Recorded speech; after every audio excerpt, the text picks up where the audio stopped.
how's it going? Susan Ruth here. Thanks for listening to another episode of Hey Human Podcast. This is episode 223, and I had a conversation with David Greenberger. Some of you may recognize that name. He is the creator of the Duplex Planet. When he was a young man, he went to work for a nursing home and would jot down the interesting things that people in the home would say. It was a home for men, and he found that they said the darndest things. Some said things that were nonsensical. Others would tell stories about their youth or wives that they had had or places they had been. And he started to collect all this information, these stories, and he began putting them out in little zines called the Duplex Planet. I learned of David through a friend of mine, Ruth, who has been on the show, Ruth Waits, and she said, you've got to check this guy out. He's really great. He's a friend of mine. You'll love him. I went to the site of his work.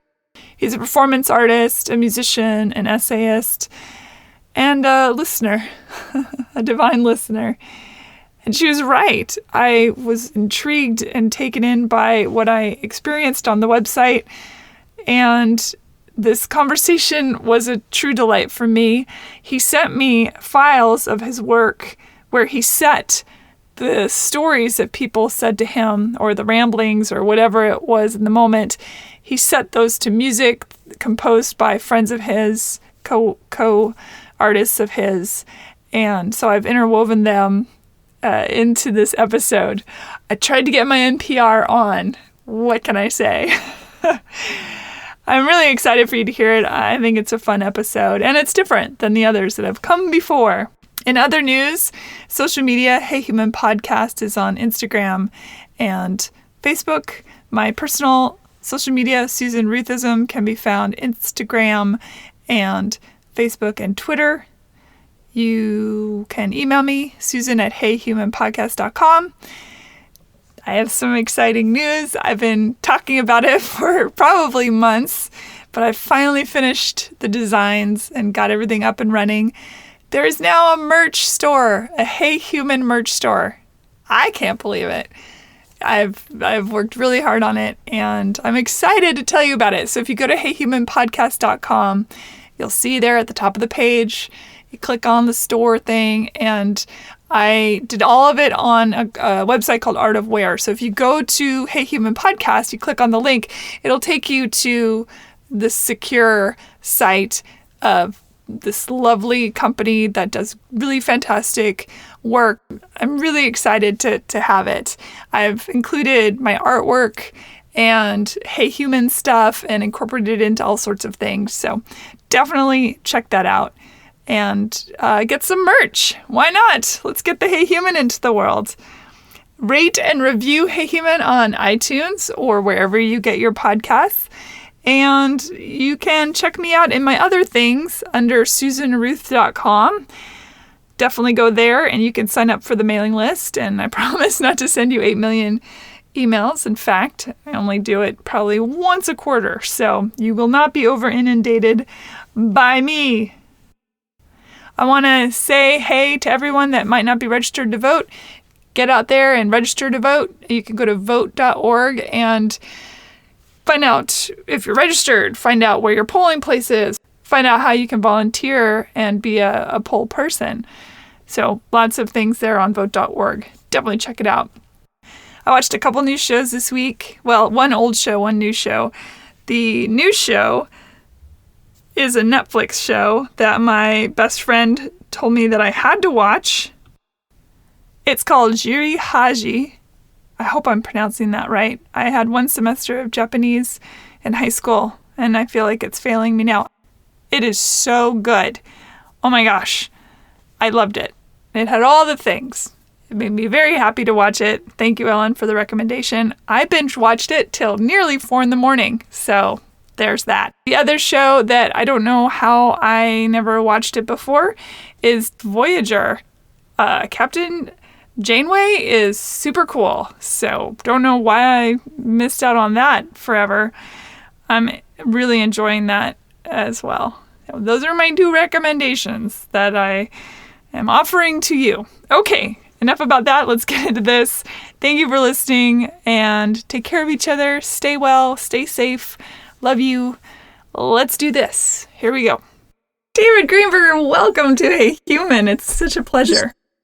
Thanks for this whole thing and this view now of these matching gray books here and everything. This is all Shakespeare.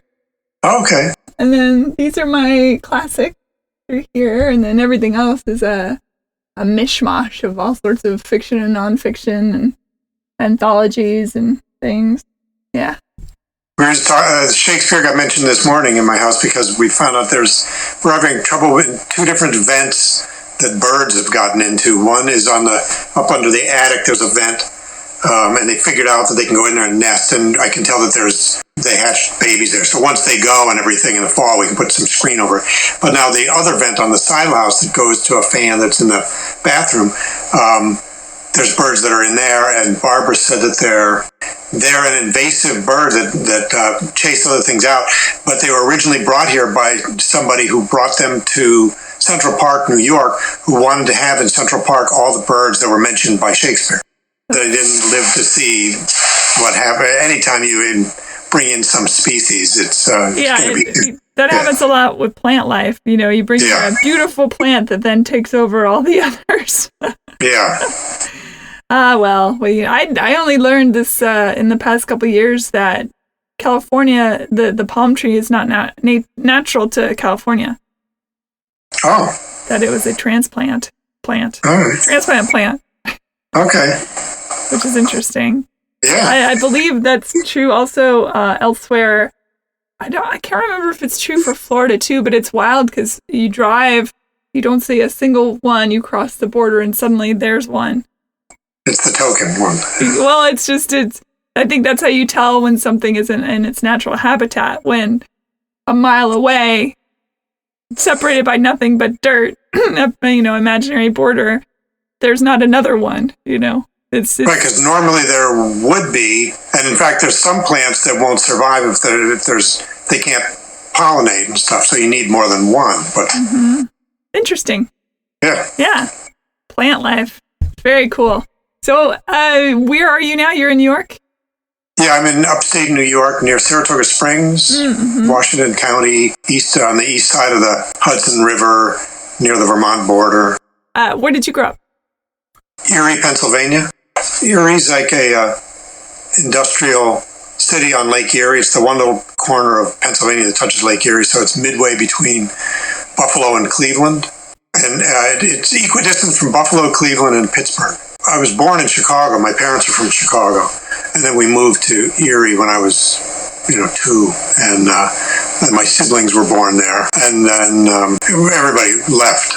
I went away. I was playing in bands, and I thought I better get out of here. And I knew they were going to be moving. My father's job was going to switch to somewhere else, and they were happy to leave Erie. And my siblings were all in high school still, so they moved to Atlanta. And I stayed in the Northeast, went to Boston. Is that where you went to college? After a while. I went to college for a year in Erie because I was mostly just playing in a band. I didn't, and my parents said, no, you gotta, go to school too. So I went to college for a year there, but then the band broke up and they were going to be moving. So then I moved to Philadelphia where I had some friends, and I tried being a really going away to school guy, like going to Temple University, and I didn't like that at all. So I quit school, and then I had friends in Boston. I moved up there and got a job at a bookstore, and after a couple of years went to art school.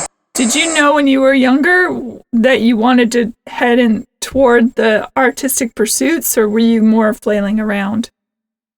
I think I don't know that I would have been able to describe it in those terms, but I think I've always felt that somehow there was a validity in my vantage point and my point of view, which is probably the arrogance of being the oldest or something. I remember a friend of mine saying, "Oh, you're an artist. Are you the oldest in the family?" Like, yeah. So whether that was being pampered, I don't know. But from a young age, I did feel not empowered, but just like that. Whether it would be class clown or something, I felt like, all right, I've got something that's my own that's my own that somehow seems to resonate with people. I just don't know what to put into that, whether it's drawing stuff or painting or, it changed form. But I think I always believed in the idea of the communication that's at hand when you're doing anything in the arts, that there was something in that. And I didn't know if it'd be, playing in a bit what it was, but I've always been drawn to those things. And your parents were okay with you expressing your creative side? Yeah, I think they encouraged it. They did. That's half the battle.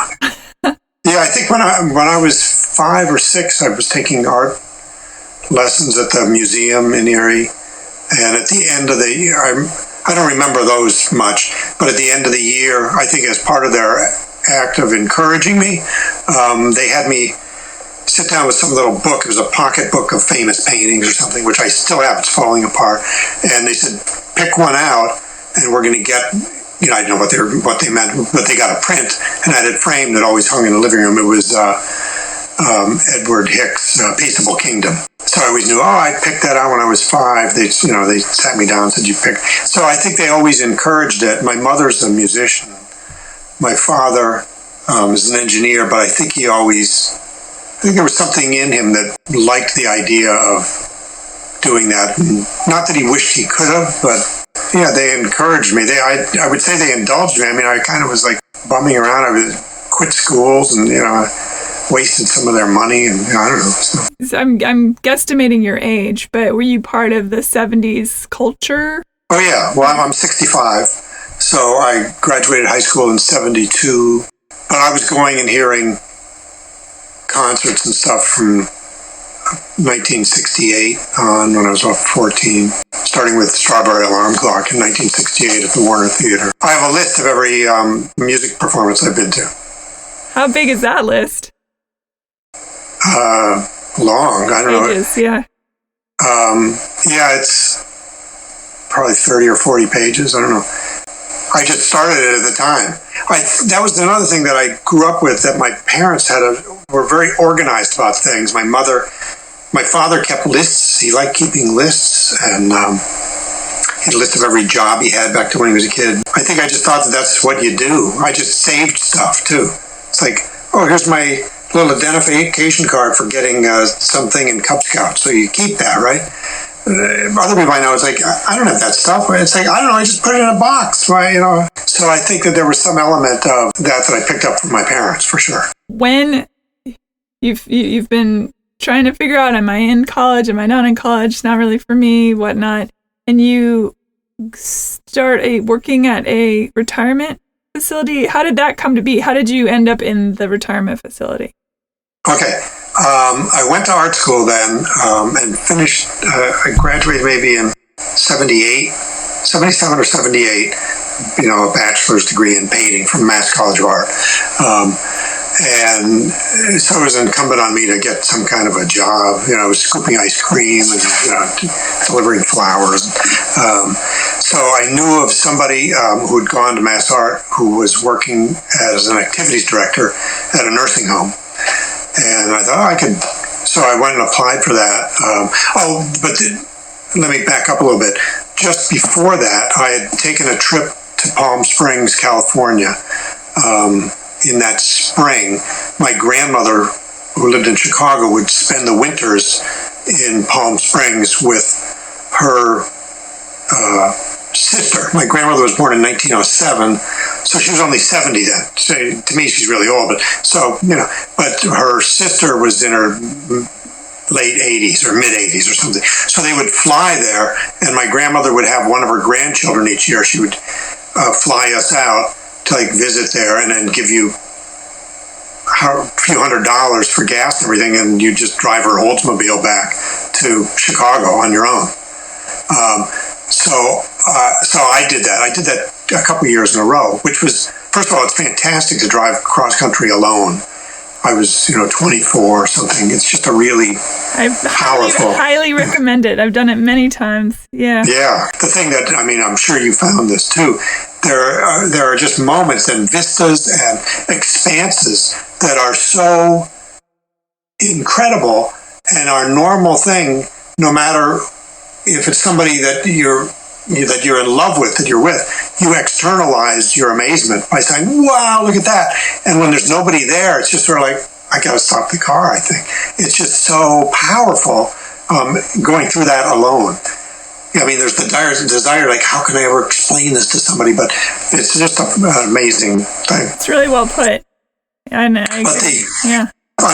that trip, though, when I was in Palm Springs, there were friends of my grandmother's who were her contemporaries. I think she'd grown up with them, and they lived year-round there. And this couple, Herb and Hannah Feitler, and Herb Feitler, I hung out with him one day. I'd met him other times. So we went to flea markets in the little towns around Palm Springs and went and bought fish for dinner or something. And I just had this incredible time with this guy, driving around and just talking, and who was, a couple generations older than me. And when I got back home, we stayed in touch, and I really thought about what was it about hanging out with Herb, and I realized it was the first time in my life that I spent time with the dynamics of a normal conversation and a normal emerging friendship with somebody who was older than me, who wasn't my relative. And your relatives, within that familial dynamic, there's a limitation, which is, there's also pluses, like, my grandmother, you're still painting, oh, that's nice, are you going to be okay? They worry about you, so that's all good. You need somebody doing that. But then this guy, Herb, was just sort of like, so what are you doing? Oh, really? Yeah, scooping ice cream? Well, I did that one. So, I mean, it would just be a normal conversation. The same building blocks that go on with anybody, any age. It had nothing to do with him being 50 years older than me. And so I thought that was fascinating, and I felt personally like I got something from it. That experience of spending time with her was really powerful for me to just be stepping into some new experience and pondering it and considering it. And I thought I want to explore that more. I don't know towards what end. And so I heard about this job at a nursing home, and I thought, oh, nursing home, old people. Maybe I can teach painting. I don't know so I went and applied for a job there. You didn't really need, it was like a minimum wage job, really. And so I got the job. And as soon as I was in this environment, I just felt like, it felt normal. I was not thrown by it. There'd be people who'd be like, oh, that must be depressing. And I came to it not knowing anything about nursing homes, social work, any of that, which was probably to my benefit in terms of what I wanted to get from this. So this nursing home was a 45-bed, all-male nursing home in a converted house, which is what nursing homes used to be until, in the 60s when Medicare came in. It made larger for-profit entities built on the outskirts of town to be the primary business model. And the kind of place I worked for, which was called a mom and pop, privately owned. And so this guy who owned it, his father had owned it before him. So nursing homes sort of had been that. They grew out of things in the late 1800s, around the turn of the century, where a widow would let an old soldier rent a room in her house. It's like, oh, I need somebody, I'll take care of this. And then it's like, well, I'll have two of them, then I'll hire a nurse. So they sort of grew out of us becoming more industrial and people moving, and you didn't just have the farm and the family in one place. They evolved out of that. So anyway, that was my exposure to a nursing home, was one of the sort that was now becoming extinct. Although at the time, it was in Boston, it was in Jamaica Plain, part of Boston. There were, I think, 4 nursing homes within walking distance of each other, all of which were in residential neighborhood, tree-lined streets, families next door. And then so all these guys who were there, it was good for me to be in the company of people who I normally wouldn't know, not because they were old, but in the case of this nursing home, I think there were 2 private paid residents, and the rest of them were all subsidized in one way or another, either from Medicaid or military pensions. but almost all of them, there were only a few that had any family connections, and there was a high incidence of people that had alcohol-related disabilities, where they had the sort of the peculiar, the sort of dragging foot gait of somebody who had done a lot of damage years before. They weren't drinking anymore and hadn't for years, but they were damaged from. So a lot of them, I say all that because most of them then that had no family connection, there were a few of them that did. A lot of them were, by most of society's measures that they even would have been a party to believing, were considered failures.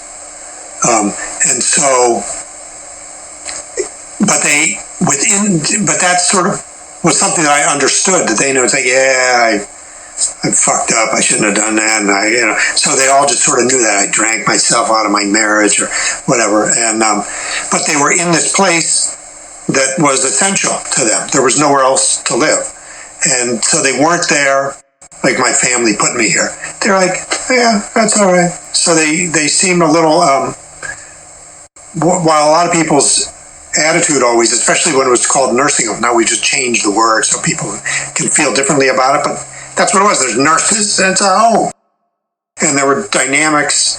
It was interesting for me as somebody who was 25 and had an apartment with roommates to see that now there'd be like two guys, or in a bigger room, three guys that had beds in the same room, like with an end table and something.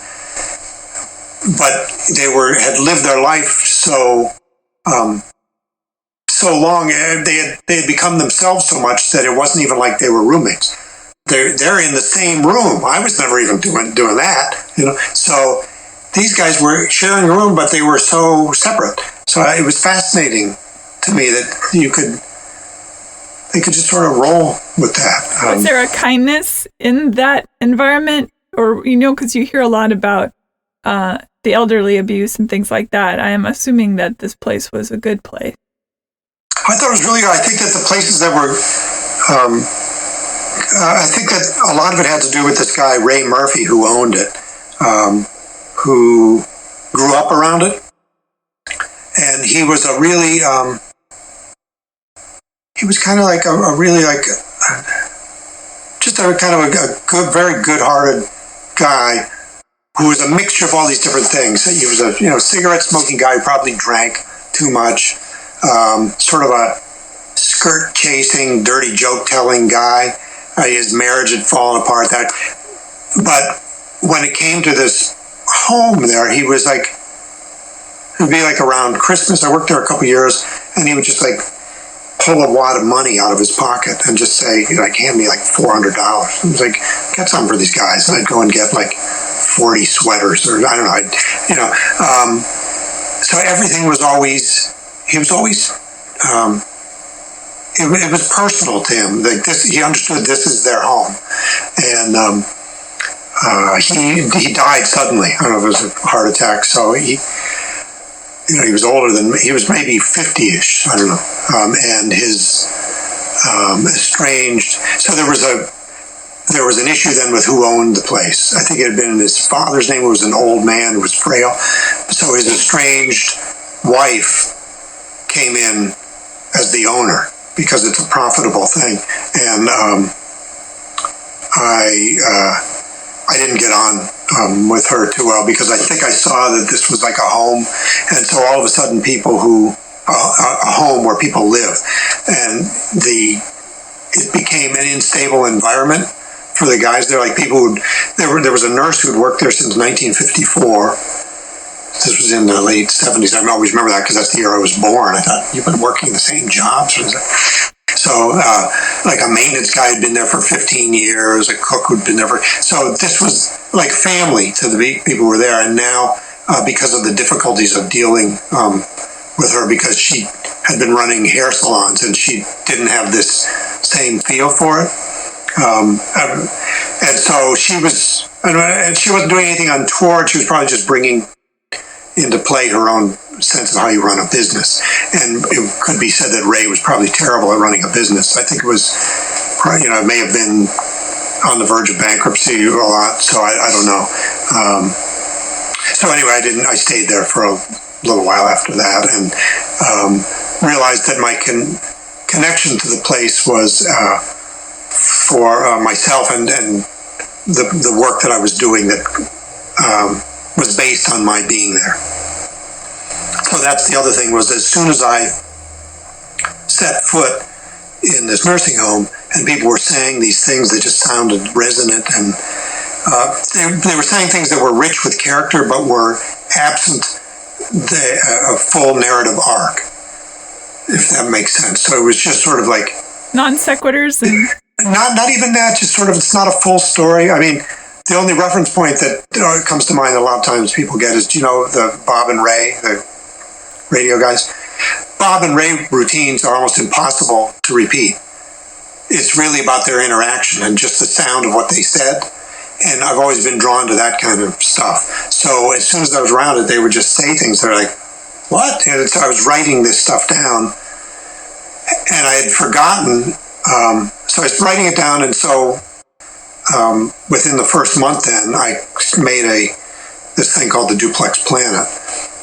And the first one was 8.5 by 11 sheets just stapled in the corner.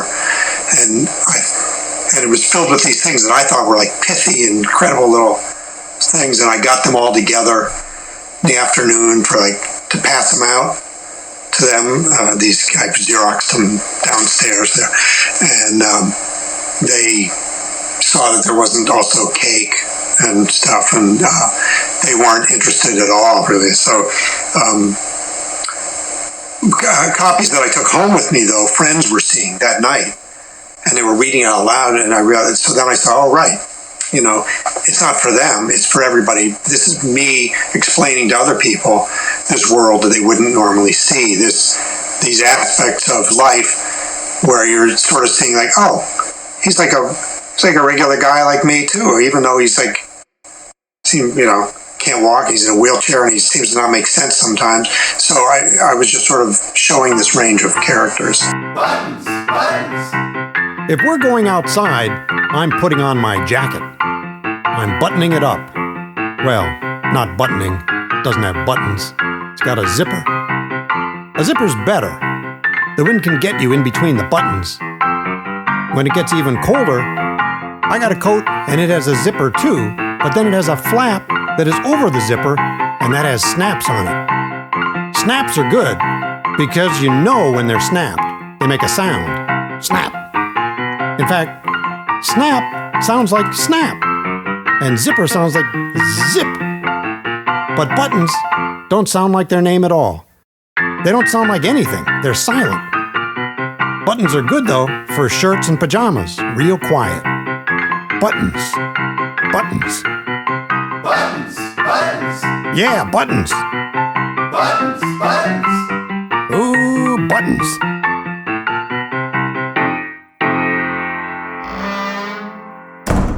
You tell a story that I caught on a TEDx talk about Arthur Brown's funeral. Now, did that happen before or after you began the Duplex Planet? I started the Duplex Planet right away. That was like a year into it. There was a guy there, the main character in it is this guy, Arthur Wallace, who lived at the home. And I actually, he had a newspaper stand in Harvard Square, and stayed up on current events, was really knowledgeable about stuff, had never gone to college himself, but had been right near Harvard. And he was born, I think in 1898, maybe. I can't remember, but 1896. Because of his proximity and having a newspaper stand, he didn't even have a newspaper stand then, he was delivering newspapers. He met John Reed, who was going to Harvard then, this was before the Russian Revolution, and Trotsky, whose name was something else, was living and working in the garment district in Boston, and Arthur Wallace would take attaches of papers for John Reed down to Trotsky, just running an errand for him. So he was around all this stuff, and he was fascinated by history and the Russian Revolution and all this stuff. And he was just sort of a colorful character. At one time, some friends were having a brunch, and this was at a time of life where he just mixed everything together. Like, this is so cool, these guys, I'm going to bring them over to my friend's house. And, everything is all mixed together. I'm in a band, the band will play there, I'll bring these guys there. It was all liquid, And so I took Arthur Wallace to a brunch at some friend's house who just said that they had been reading him, and I said, I'll just bring him over. And it was hilarious. It was like, and it was also just seemed really normal to do that. But there was a man at the home. Arthur may have been, he was in his 80s. There was a man there named Arthur Brown who was in his 90s. He was like 96. He was born in the 1880s. I think he might have been born in 1884, because I remember thinking, he was 16 at the turn of the previous century. So he died fairly, he was gone the next day. I went there, and he lived a long life, and he didn't seem to suffer. He just died. And Arthur Wallace would read the obituary page in the Globe all the time, and was routinely getting on the trolley and going to calling hours and paying his respects. So he was the only one who wanted to go to Arthur Brown's funeral, because I asked him if he wanted to go. I borrowed somebody's car who worked there, and so it was just Arthur Wallace and me in this car. And Arthur Wallace he would have a cigar in his mouth. He wasn't usually smoking them. They were just wet on both ends. And he had a hearing aid that he would need he was always monkeying with, and he would be like jabbing or poking with something to fix it and pop it back in his ear. And he would give a running commentary about life outside the windows of the car and billboards and skirt lengths and stuff like that. And then I think we had to drive to the North Shore of Boston from where we were, so it might have been a 40-minute trip or something. So we got there, and it was, I think it was early November, because there were leaves on the ground, and it was clear where it was just going to be a graveside service. Arthur Brown had outlived most everybody, so there were two elderly women who were distant relatives of Arthur Brown who had died, and there was a minister standing there with them. So I parked the car and walked Arthur across the leaves and everything over them, and we met each other, and then the minister said a very brief graveside. Then he asked if anybody else wanted to say anything, and Arthur Wallace, who I brought, said he wanted to, and he stepped forward. There were just five of us, and said, Arthur Brown was a good man. He had the room next to mine, and the funny thing was, he didn't like bananas. When his lunch would come up, if there was a banana on the tray, he'd give it to me. I like a banana. Okay. A banana is my number 2 fruit. My number 1 fruit is a big, mild pear. And so I would tell people that as a way of explaining, this is why I feel like I'm falling into a gold mine or something. I just write this stuff down. The other thing that I'd forgotten about, after the first issue like that, I sort of finessed the whole look of it. I was getting it printed. After a while, it was a 2-color cover and all that, and it started to have subscribers and followers. It plugged into sort of some different arts channels and popular culture things, so people knew about it. But then friends who I didn't see as often were from Erie, that went to high school with me, said, well, of course you're doing that. That's what you were doing in high school. And I said, what? And they said, that's right. I always had a pocket notebook, and I was always writing down things that people would say.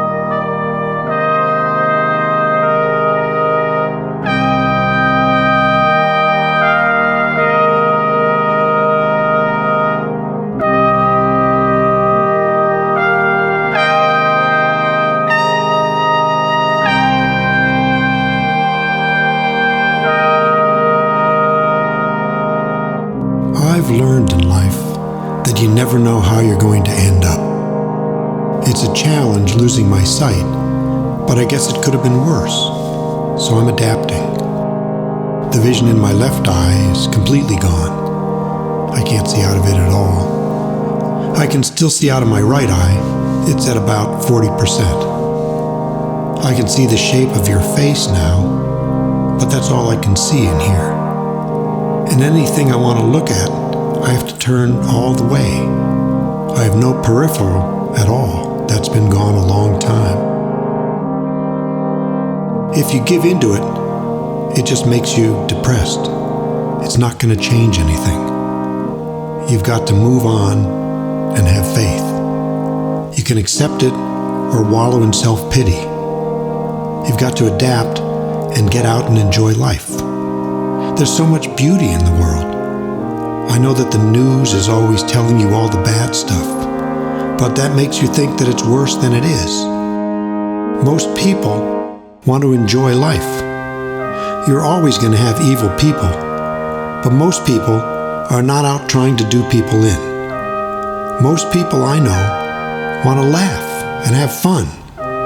They want to love and enjoy each other. That's why I don't watch the news. I love to watch The Price is Right. I like to see people win and be happy.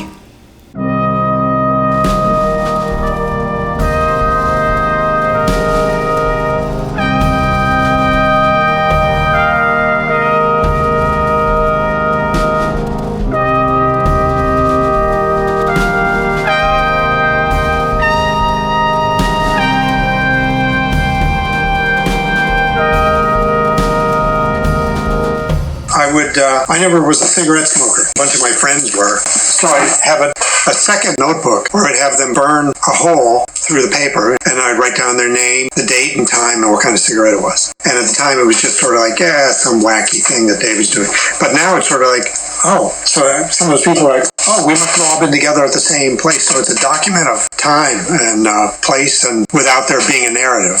So anyway, I got onto that whole thing about high school because of the continuity in my life, which makes it always seem sort of like, all right. So I saw this thing, and my mother kept a baby book, and because I was the oldest, and so she's like a new mother at age 22.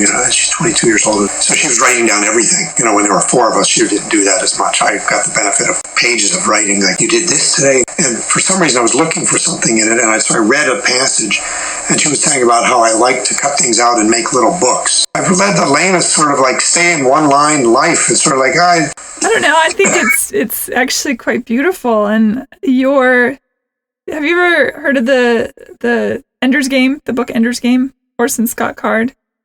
No. Oh, there's a term that Orson Scott Card uses in Ender's Game called the speaker for the dead. And it's the person who, when someone dies, they spend their time gathering all the information from all the people that knew that person, and then tells their entire existence to the town. And that's the speaker for the dead. And as you're talking about all this stuff, you not only are a speaker for the dead, but you're a speaker for the living as well. I think that's so beautiful. Wow, I like that idea. That I'm not frozen, am I? No. Okay, because you're. A few years ago, maybe 3 years ago, a friend of mine's wife died after an illness, and I'd met her once. I had visited them once. Maybe 3 years before that, and so they weren't like regularly in my life. But I sent him my condolences, and it was checking. He gave me a call, and they had planned. She was known in a lot of different circles in music and arts and in social activism. So she'd had all different phases in her life, and he said, "Well, they're doing this thing at a theater. There's all different musicians who knew her, and people were going to." Wanted to have this event that he planned for her. This was maybe 5 months after she died, and he wanted to know would I host it, be like the MC or something. I said, well, part of me felt like, well, I don't know how to do that, and I don't really know her. But then part of me felt like, if he feels like I can do that, there's something about myself that I'm not seeing that he sees, because I trust him. So I felt like I should do that. So I did. But the way that I got a handle on it was like, I don't know her the way I've met her once, but all these other people had deep connections with her. So it's through whatever they were doing in terms, whether it was playing music that mattered to her or whatever it was that they did in this theater. That was what lives on, and I'm the one person there who's getting to know her as told through the people who carry on these things about her, because everybody else had a real longer term connection with her. So I felt like that was access point, like understand what I was doing. That they were all carrying on, like the way you described they're carrying on for the dead.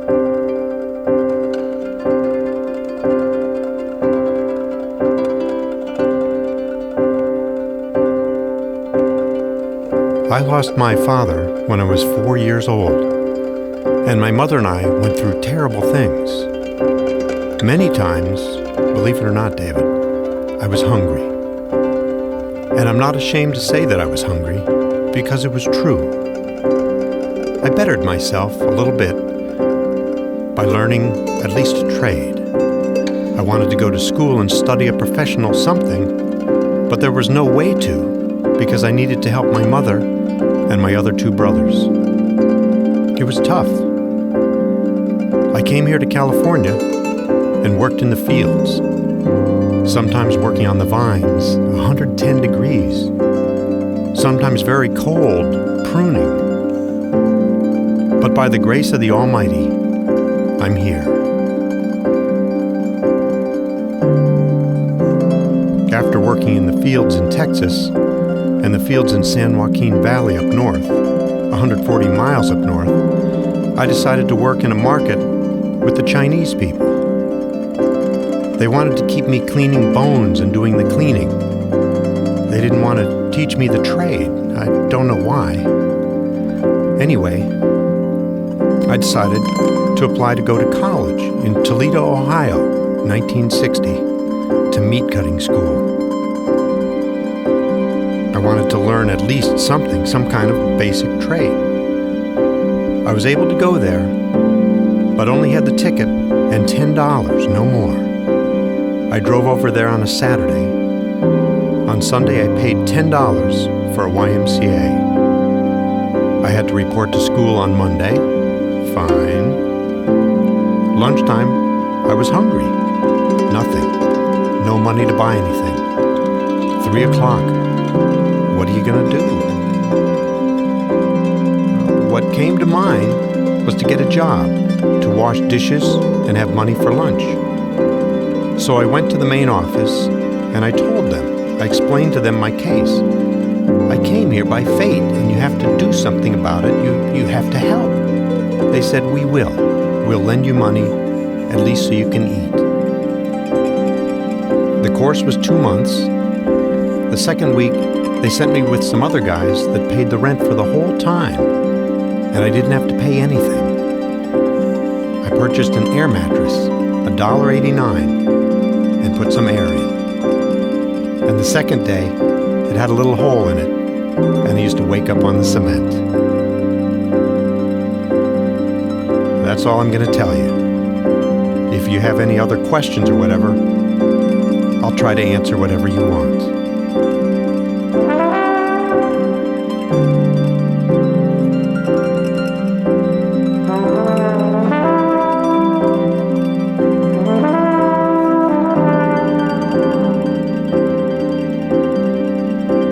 What do you think all of this has meant for you?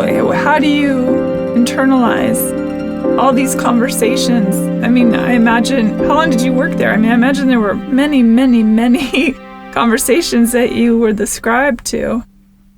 I worked there for 3 years, and then I came to see that I think I was a really good friend to them. I know I was, but I don't know I was the best employee, because I would sort of defend.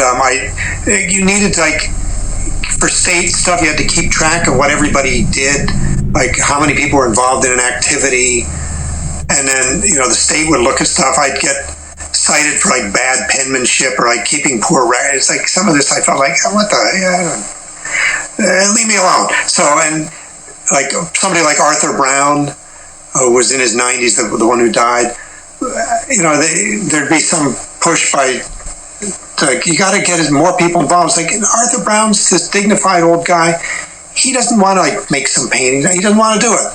I'd sit and talk. So every day I'll sit and talk with him. And they're like, well, that's not an activity. It's like, well, I'm here to just sort of like connect with everybody. And so I think that part of it was good, that I wasn't really trained in, and I was just responding as a person to all of them, and wanted to basically include everybody. Basically, I was trying to have the duplex planet be my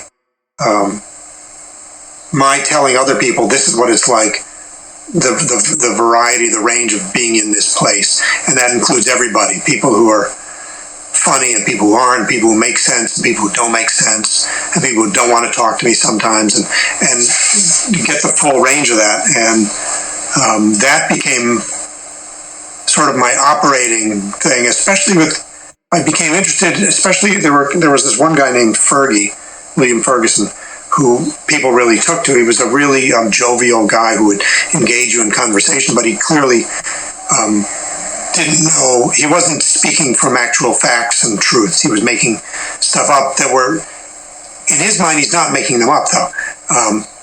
Like stuff that just clearly never happened. And but he would talk about anything, and it was fascinating for me to sort of bear witness to these changes in people's mental state and see that, all right, so if this is an inescapable reality, is that we're going to decline and these parts of us start to fall apart, and one of those things is our brain.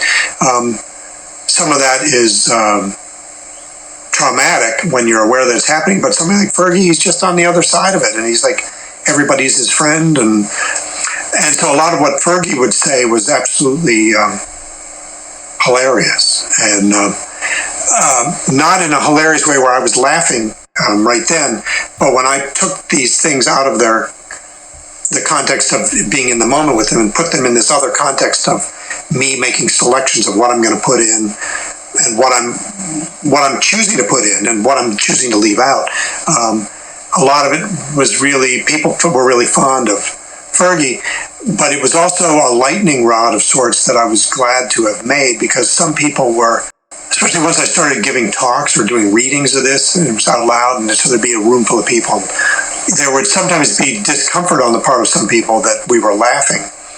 And I considered that a lot and thought, well, if my aim is to include everybody in this, including somebody like Fergie, who's not always making sense, or usually not making sense, but is happily communicating with me. I'm not dragging it out of him. He'll sit here and talk about anything, making it up, real to him. If my goal is to include everybody, I have to include Fergie, and if he's not making sense, do I then just leave him out of it? That goes against what I wanted to say about this place. And if in fact what he's saying is funny, it's funny not because of his mental state. It's funny because the thing that he just said fits a definition of humor, that there was a surprise change, a surprise juxtaposition of words or ideas that just fit our idea of funny. And it doesn't mean that I was sitting there laughing at him. And it can be funny, and we can share in our common humanity in that without it belittling Fergie, just like a parent or somebody, an adult, repeating something a child said that they got wrong is not holding that child up to ridicule. It's sort of sharing in this idea that we gain access to thought and language. Beyond that, I mean, the difference between children and elderly is, while there's some things that they have in common, the sound of the things could be similar, there's a profound difference in losing access to something that you once had.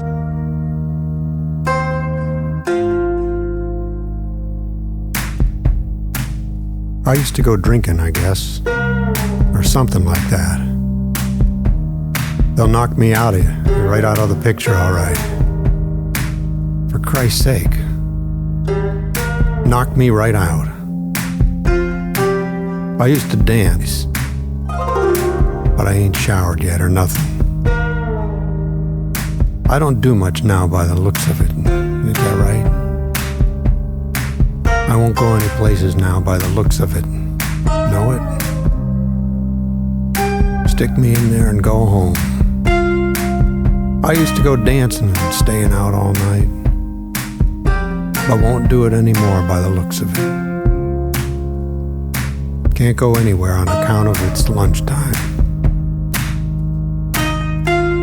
Dirty trick, got me licked. They all eat lunch and got me licked. Dirty trick, got me licked. Can't go dancing. I'm knocked out now, right? No shower. I can't go no place. I won't go nowheres. Geez, I'm licked now. Why do they do that? Got me licked now. Dirty trick to knock a man out like that, ain't that right? Where the hell am I gonna go sporting? I'm knocked out, you know it? Knocked out. They all go home, leave me here. Don't do me no good. Got me knocked out.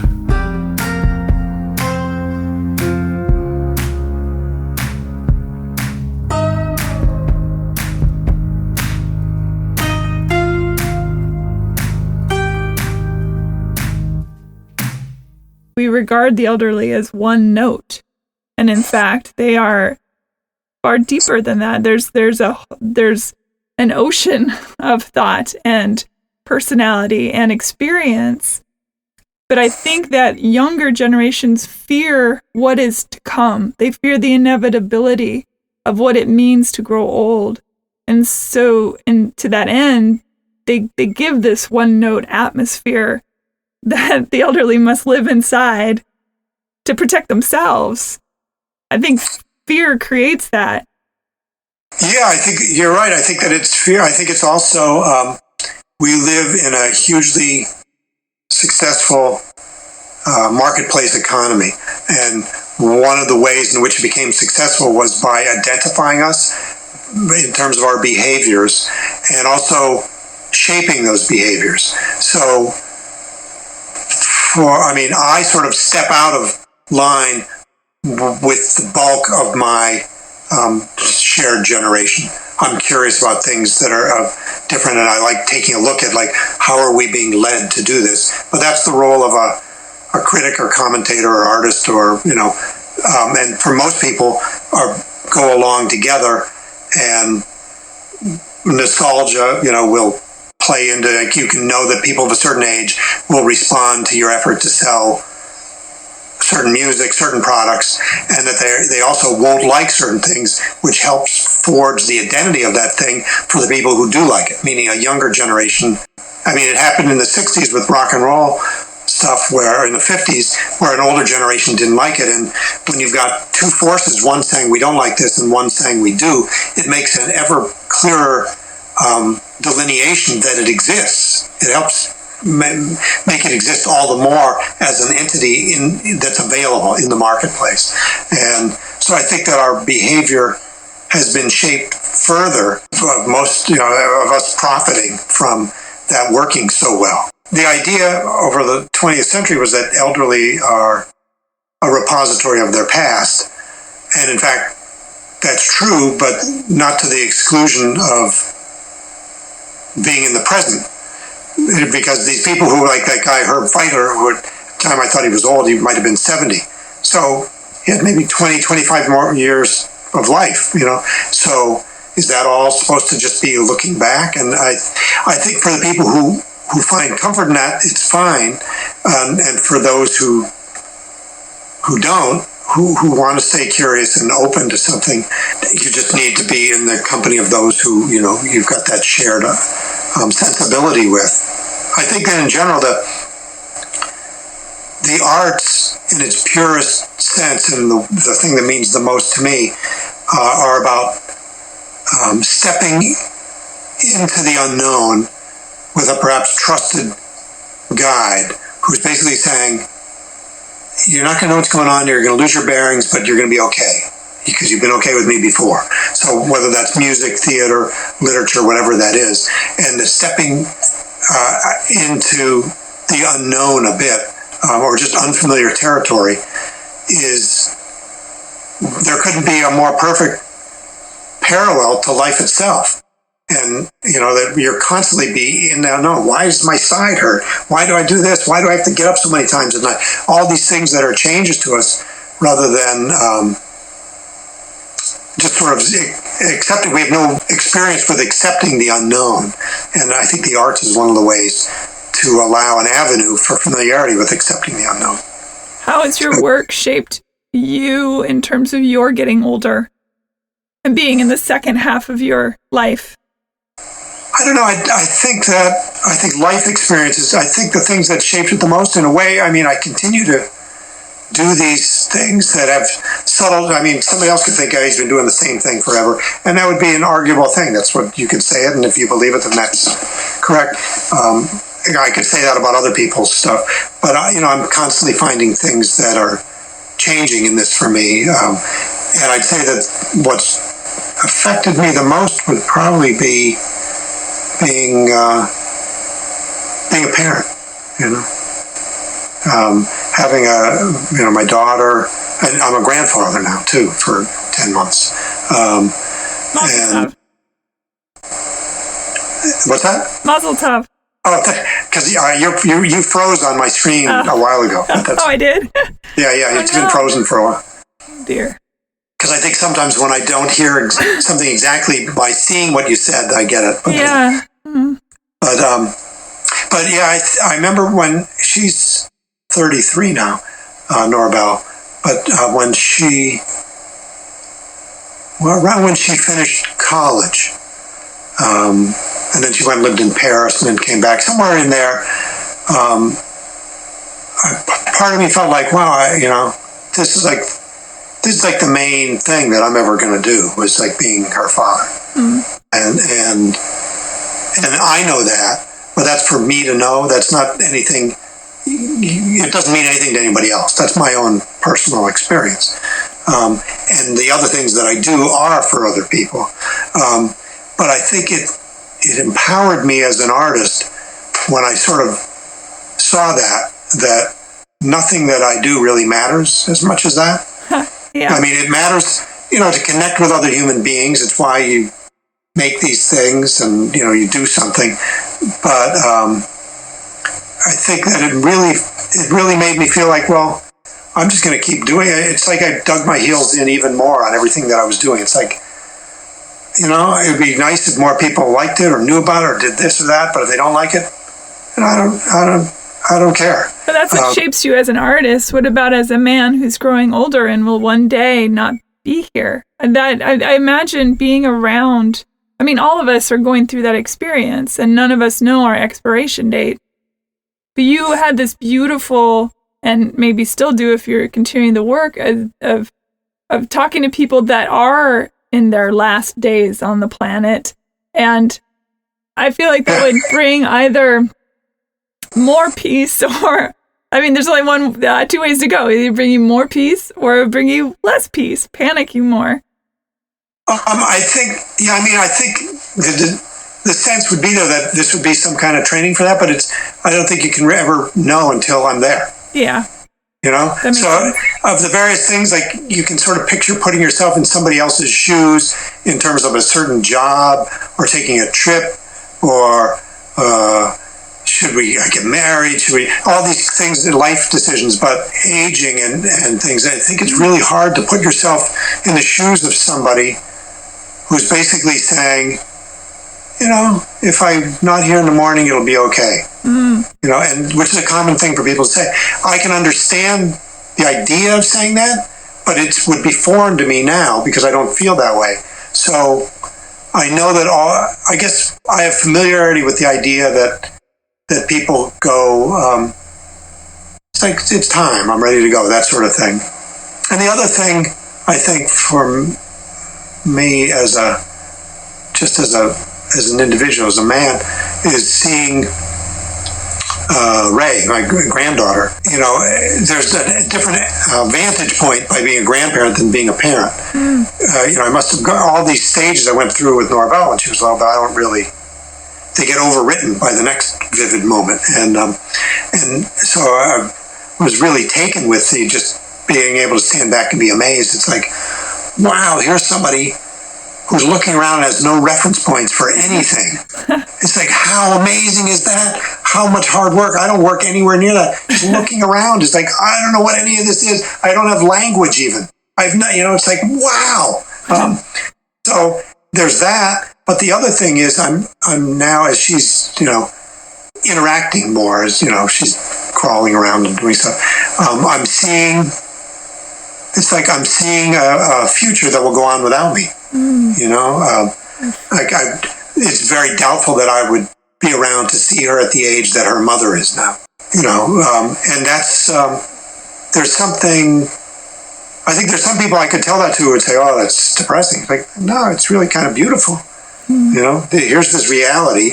This doesn't go on forever, but isn't it nice to just sort of see? It's like, wow, I'm seeing some kind of a future. Something goes on. They're going to be okay. I don't know.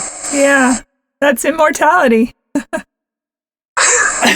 it's not even the idea, the desire to be remembered or celebrated, because that's completely out of your control. It's not about like making things for posterity, or I hope somebody's like talking about this, because I think that's. Well, I have a feeling that immortality is more like the genetic, the energy that you are, that was then passed on to your daughter and in her and alive in her, and then she in turn passes on, the wisdom of you and the energy of you into this next generation along with hers, and it just keeps growing and manifesting. To me, that is its own immortality. Beyond what we create outside of ourselves, that energetically, I think, is so beautiful.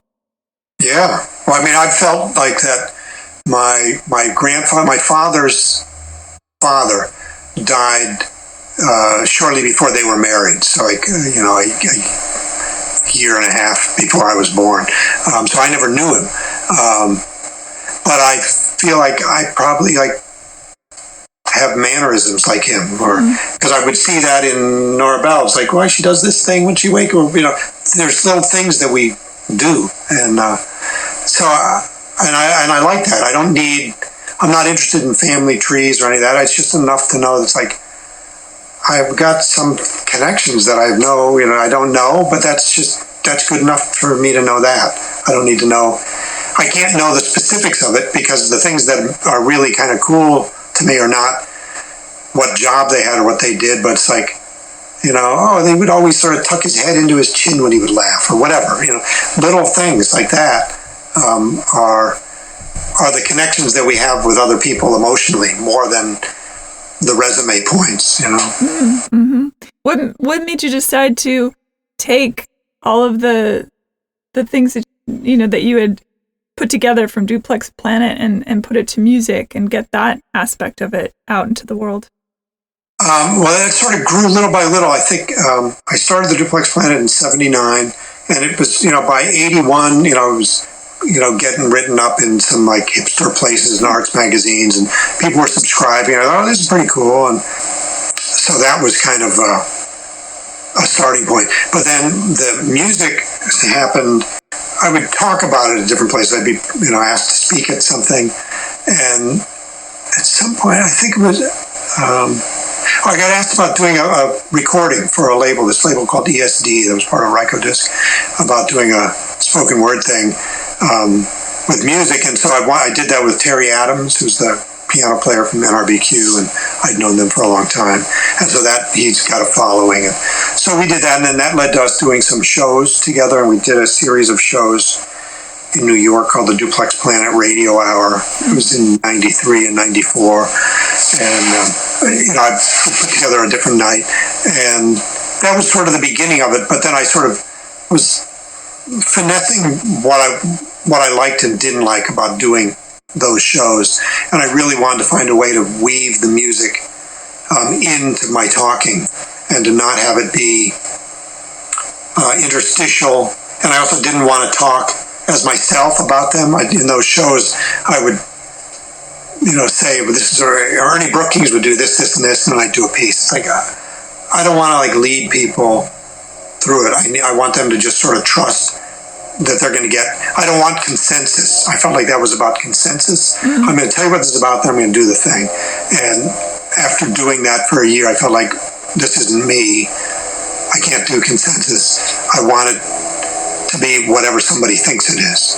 I'm not going to tell them what it is. They can certainly find out, but I'm not going to say Ernie was this guy born in 1898, died in I'm not going to do all that. I'm just going to do the thing, and if they like it because they like the music, or they like it because they think it's like beat poetry, whatever they think is fine with me. And the more diverse, the better, and the better chance that they found a meaningful way into it that in the future might turn into something else. And I know that has happened, that there'd be people who'd say, 15 years later, my mother was dying, and that thing that you said, it's just like, well, good. And I didn't need for everybody to get on board with something right then. And so I say all that because I then began exploring how the music could be an element constantly composed through what I'm saying, rather than and would allow me to just be talking, and it would be understood that's a different character than this one. The music was changed,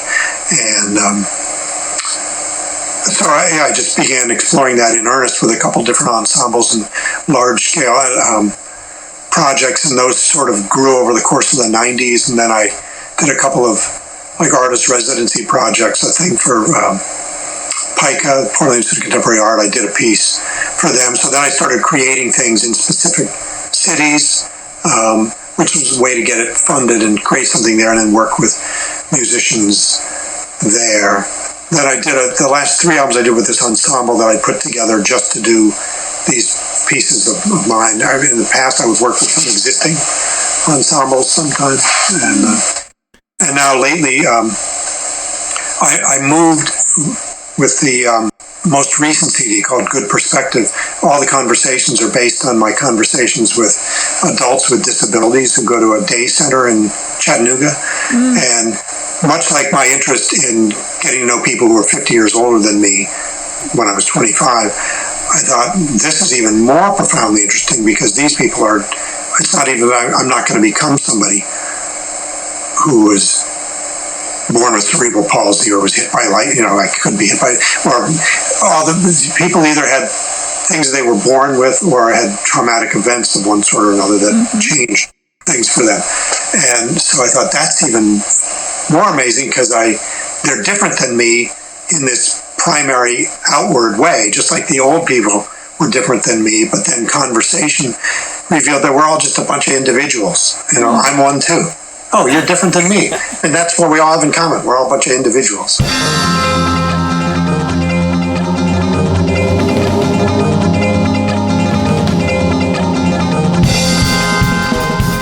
After I had my stroke, I dreamed that I was an FBI agent, and they called me Big Al. This guy that was having these monkeys shipped in from South America, and he was using them to transport dope he was peddling. And what happened was, the FBI found out about it, so we raided the place. It was in this big warehouse, and it had this chicken wire going all the way up, and they took the monkeys out of the cages and just turned them loose in there. So what happened, there was a bunch of us FBI agents like me, about 3 other ones. And what they did was they said, Big Al, will you get up there and get them monkeys down? So I climbed up there on the wiring, and I'd catch the monkey and toss him down to them. Now, you know how monkeys screech and claw at you and try to bite you, you know. Anyway, I tried grabbing them, and they'd bite me on the hand. So I'd grab them and just toss them down quick to the other agents. And those monkeys would be all over them guys. They'd have to try to get the harness off them so they could get the dope off them. That's what they had, was little harnesses where they tied the dope on. But when they caught the monkeys started biting them and screeching like mad.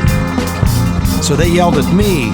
They says, God damn you, Big Al, quit throwing the monkeys at us. I said, what am I supposed to do? They're biting me up on this end. I said, if you'd like to switch, you climb up here and I'll go down there.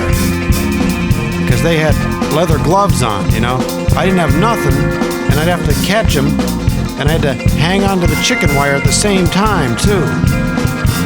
Anyway, we confiscated about $100,000, $200,000 worth of dope that way. That was just a dream, though, but it was like it was truly happening. I was in law enforcement, but not an FBI agent. I worked in Billings in the Billings police force for a while as just a trainee. Mostly what I'd done there was directing traffic. When they had airplane shows, I'd be directing traffic and other stuff up there. But my wife could tell you more about the monkeys. I told her about the dream after I had it, and I might be leaving something out because, I'm forgetful since the stroke. With these people at that center, I was really interested in spending time with them for my own personal experience, but then again to make something out of that, to tell other people, here's these people that I think as a society we probably ignore in a much more complete and profound way than the elderly. Mm-hmm. Younger people might be bemused or bothered or annoyed by elderly, but in general, young people don't want to die, so you're going to become one. And they at some point know that. But people who have some noticeable disfigurement, disability, something, people look at them and have a sense like, oh, I'm glad that's not my child or my brother or my father or me, or, and so we in a much more profound way look away from them. And so I thought I just want to make the same kind of character resonant pieces that don't always have a full narrative but are rich with character, but remove the two things that are the most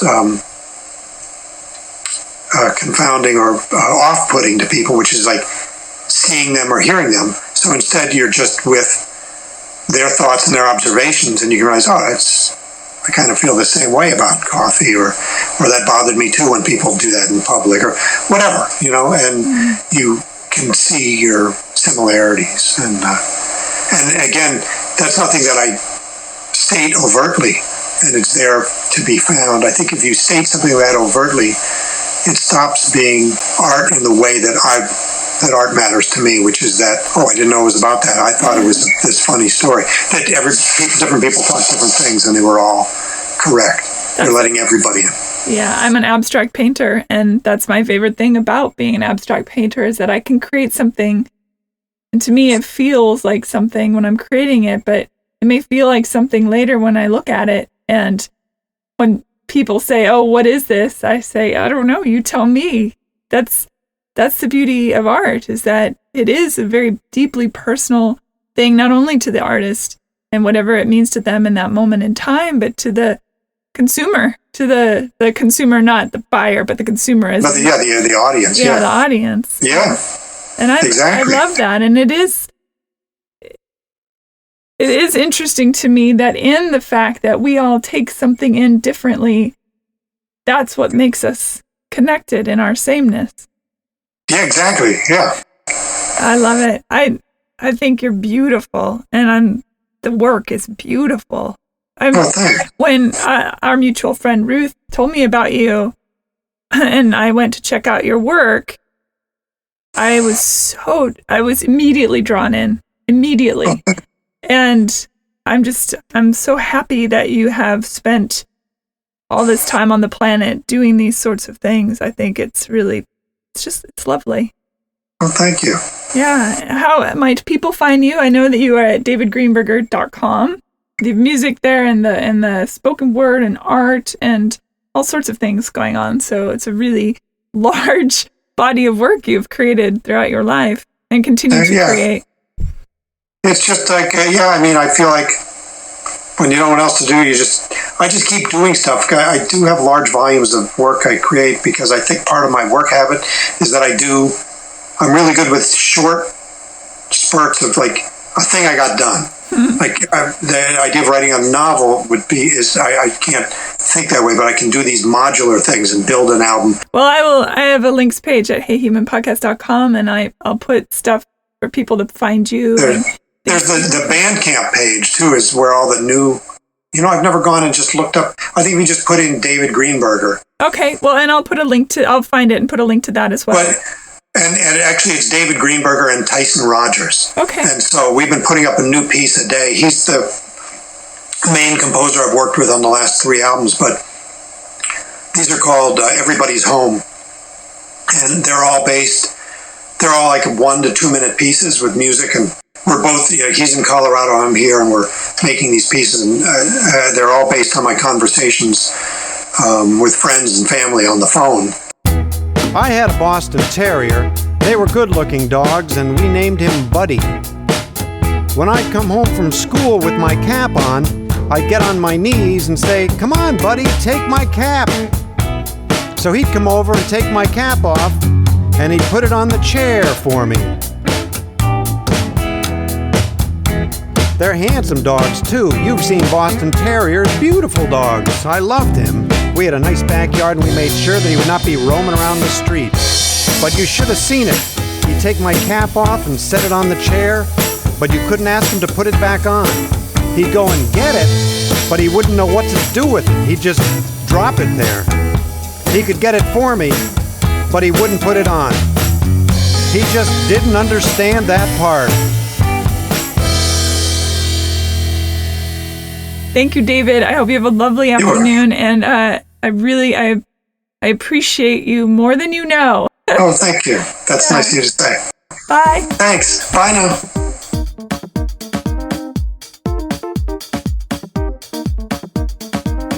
Rate and review Hey Human on iTunes or wherever you listen to your podcasts. Thanks for listening. Bye.